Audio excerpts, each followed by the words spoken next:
Deadline day is tomorrow, and with that, Stoke have already made 8 signings this summer window, but could there be players leaving the club that dictates if we bring in a couple more before tomorrow's deadline? Let's talk through some positions that Stoke might want to add to. Now, of course, last season Stoke made a huge number of signings that some have played a huge role last season and are going to play a huge role this season, but also some of them just didn't work, and we made the signings and just didn't have the impact that the club would have liked. But this season, I think we've had a bit of a different approach. I think we still made quite a few signings, 8 signings in fact, but I think we've looked at it and we've gone, let's not rush into them signings, let's wait. And of course, like last season, Walter Berger, Ho, all players were brought in towards the latter stages of the summer transfer window. So I think it could be something similar again. I really do. I think we'll look at the window and we'll go, well, we've had to wait, and it could be that the loan market is something that we look into. Of course, we've got 3 available loans that of course could be in a matchday squad that are left available for the club. So could it be the loan market that we look to add the players into? It could be a possibility, and that's made available towards kind of now the latter stages of when players maybe aren't getting the game time at their parent club, could be looked to be loaned out, like of course we've got with Luis Kumas. But looking at it and looking at the signings we have made, we've brought in some real quality, mixing in with the squad that we had from last season that had a lot of quality as well. So for me, I don't think it's panic time if we don't bring anyone in. I really don't. But I do think if there's players leaving, that there has been rumoured to be, you probably think that maybe 1 or 2 might come in as a replacement, or just making that squad depth a little bit bigger. Of course, for a championship season, 46 games, there could be injuries. We've had a lot already, so could it be that we just want to strengthen all the areas just to make sure we've got that quality week in and week out that of course can play for Schumacher? So let's talk through some positions that Stoke might look to add to, but if we don't fill, it won't be a worry. I really don't. I think we've got the quality in the positions, squad depth, and having that battle for places could be key for us this season. So let's talk them through. Now, up first, a position that, you know what, has been spoken about for the whole window. It really has. I think a lot of fans are going to get excited with this role. Of course, a striker is a position that a lot of fans, every single year, you'd want someone to come in and have a huge goal scoring season and just get the fans going and really get a buzz around the ground. But sometimes that doesn't always happen. Sometimes it's so easy to say, oh, you need a 20 goal striker, we're going to do well. Sometimes that isn't the case. Sometimes it just doesn't work as a whole. The whole group just isn't going to work. But you look at the teams that of course have had a 20 plus striker or a striker that's done well and has got the goals. Sometimes they're taking a risk with it and signing a player that obviously hasn't got the goals just yet in the championship, but has kind of embraced the league and kind of shown what he's worth and why they decided to bring him into the club. An example could be obviously Brandon Thomas Asante. Of course, came from Salford to then go to West Brom and of course kicked on from there, and obviously he has got a move away to Coventry. He's a player that wasn't in the championship. West Brom took the risk on him and obviously they got the reward in a way. So it's one of them where sometimes with the striker role you don't really need to have a proven striker. Sometimes it is just taking that risk, seeing that quality and of course having a manager that of course will give him the chance. And I think that Schumacher has given a lot of players a chance in this squad that of course could kick on. So is it a case that we do need a striker? I'm not too sure. You look at who we've got there: Sam Gallagher, Ryan Mai, Emre Tezgam, all players with quality. Of course, Sam Gallagher is injured, so could it be that kind of hinders if we do then bring in a striker? I'm not too sure, but I think you look at it, and of course last year we brought in Ryan Mai, of course now getting back to fitness, scored against Borough. So could it be that you look at it and you say, well, hang on, we brought in a striker last season. Yes, he's been injured and of course hasn't got the numbers just yet, but give him a season that he's got under his belt in the championship. This season, maybe he can kick on. And I think you look at it, and if we don't bring a striker, it's not the end of the world. I really don't. But I do think you look at it and you say, well, where's your goals going to come? You need a player to step up. And Ryan Mai absolutely could be that. I think Schumacher really likes him in terms of what he brings to the table and kind of everything that, yes, you need a striker that gets it in the back of the net, but also his link-up play and his movement and just how his impact is in the team as a whole, not just being a goal scorer. So I really do think that Ryan Mai, there's a lot of hope for him, and I think him coming back from injury and of course getting on the score sheet could then be like a new signing. But strikers wise and players we've been linked with, two players that of course have been kind of rumoured around Stoke a lot that I maybe doubt will happen, and I think it would be quite a big thing if we did bring him in. And the first up is of course Jay Stansfield from Fulham, of course on loan at Birmingham last season, got double figures, 4 goals last season in the Championship for them. So of course a player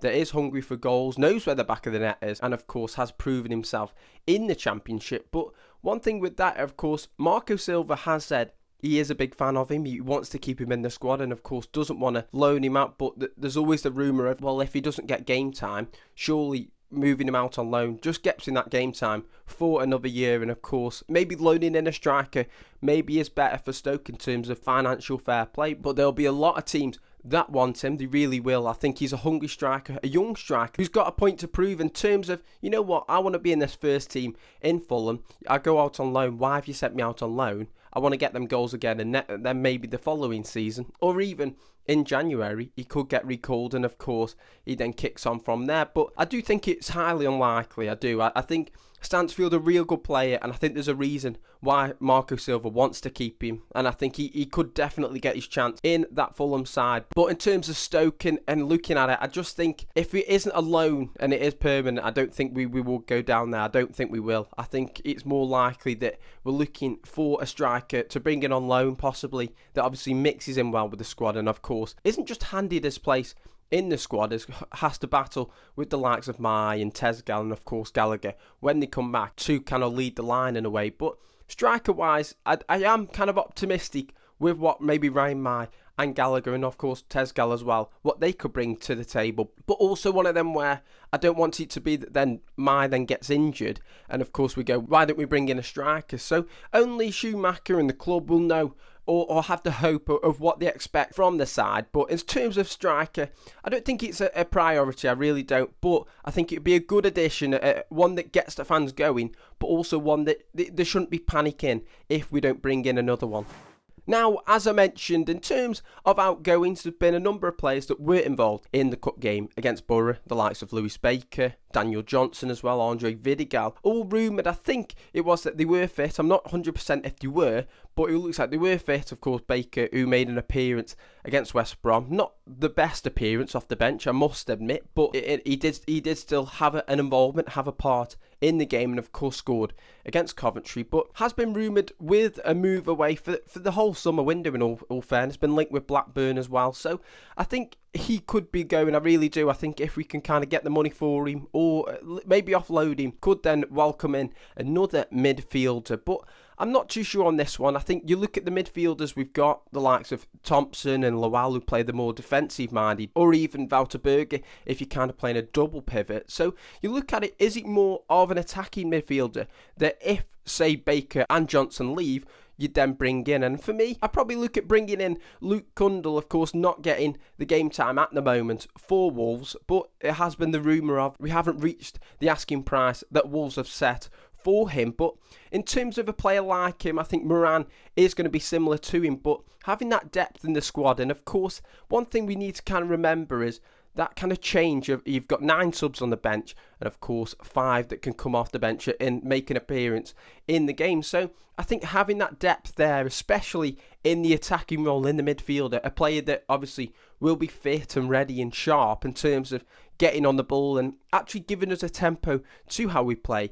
I think Luke Cundle does that, and I think we saw that with Moran as well. So I think if Baker and Johnson go, or either one of them, I do think that Luke Cundle would be a great replacement. I really do. I'm a big fan of him, and I think him coming to the club under Schumacher could work really well again. But one thing is, of course, there has been the rumour that Josh Laurent could be moving to Burnley. An interesting one. A player that I think at the start of the window, a lot of people were debating between Baker and Laurent of who you prefer to go. And for me, I prefer Laurent to stay and Baker to go. And that's just purely, I think what you get with Baker is you get a lot of moments. I think you get a player that on his day is a real fine player. And of course, we've seen that with the quality of his goals and what he's brought to the table. But like what we saw against West Brom, there just wasn't that consistency there, and maybe offloaded him, and him moving to another club, he could then kick on and then make it available that kind of we bring in someone else that maybe suits Schumacher's style a little bit better. But I think in terms of Josh Laurent, I wouldn't like to see him go, I must admit. I don't want him to go. I think he's a player that is hard-working, and I think in games where you just need that battle, it's not all about the beautiful game and the nice bits of it. That kind of rough side, the battle, the kind of physicality of games, Laurent definitely brings that. But you then look at, if he did then leave, who we've got there. You've got the likes of Thompson, Valterberger, Boss and Lawal, who could be a fantastic replacement for him. I think is a great signing, and I can't wait for him to get started. So if we do lose him, I don't think we would look in the market for someone that's similar to him. I think Lawal will be a real good replacement. But for me, I don't really want to lose Josh Laurent. I really don't. I think he's a key player. I think what he brings to the table in matches could sometimes go unnoticed. So I think him in the squad and in the team as a whole, in terms of being the kind of the captain from last season, and of course having a leadership role this season, I think is going to be key again. And I think he's a character that is definitely good in the dressing room, and I think it would be good to keep him in the side.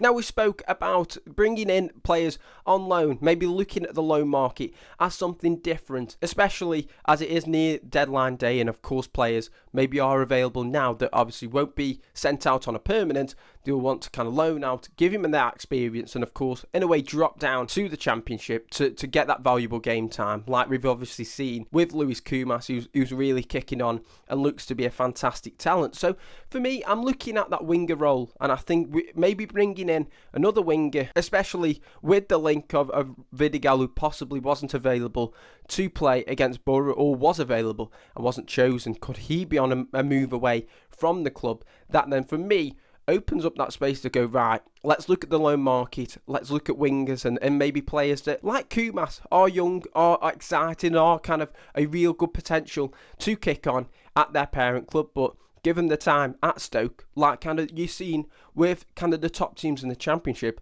they give players a chance, they kick on and really find the form. And even if it is a case that we don't have them next season, then performing for Stoke, of course, will be a huge impact. So I think maybe looking at the loan market for a winger could be something really key. Of course, we may be linked with someone on a permanent who becomes available and just isn't in favour at their club. But I think in terms of the winger role and maybe bringing in that potential and bringing in that quality, if we do say lose Vidigal, I think looking at the loan market at them Premier League teams could be a real good one to do. Finally, a position that I think has been looked at and been rumoured of a couple of players linked. Of course, Keanu Hoover was linked with it, and I'm not too sure if there was any kind of negotiation there or if there was actually a deal there or not. But I think the right back role, bringing in that depth, is something that is going to be key this season. I mentioned it, that there's 46 games. There's players that, of course, will get injured and are not going to be able to play both the weekend fixtures with a midweek in between them. So having that depth and obviously quality that can play week in and week out, of course, provides that momentum, allows us to keep the quality in the side even when we're playing on a weekday. So I think it's an interesting one, but I think just bringing in just another player that can, of course, battle with Chamadou for the right back spot, but also bringing that quality and bringing that depth to make sure that we are consistent, especially in a backline where, of course, you want that stability week in and week out. So it could be another one where we look at the loan market, or we look at a player that we could bring in on a free or something like that, where we don't have to spend too much money, and it just brings in that depth and that kind of quality that we can bring in, who maybe brings in more of the experience that obviously can battle with Chamadou, but battle in a positive way, in a way that obviously isn't anything negative. It is a real positive thing, and of course Chamadou can learn from. But at the moment, I think Chamadou, especially against Borough, showed us what he's made of. He really did. I think he had the freedom that on that right hand side to kind of stretch his legs, get up there, and of course showed it. So I think he'll be a real good player this season. I really do. I think he'll show us what he's made of. But is it that having that battle with maybe a player on loan, or even a bit more of an experienced player, like of course we've got on the left with Ender Stevens, could be one that's key for both Schumacher in terms of a tactical sense, but also in terms of developing the likes of Chamadou to have that battle, also that growth to of course not have the kind of demand to play week in and week out, that he has to play there and be top of his game every single time.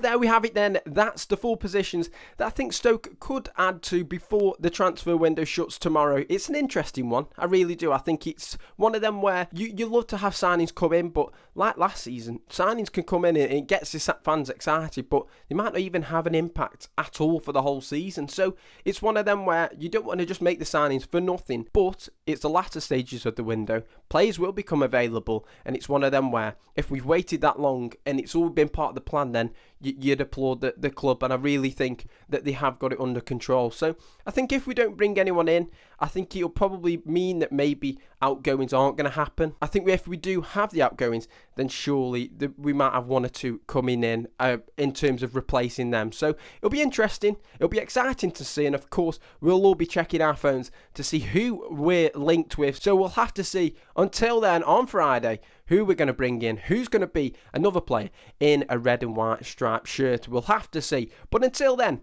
I'll see you guys next time.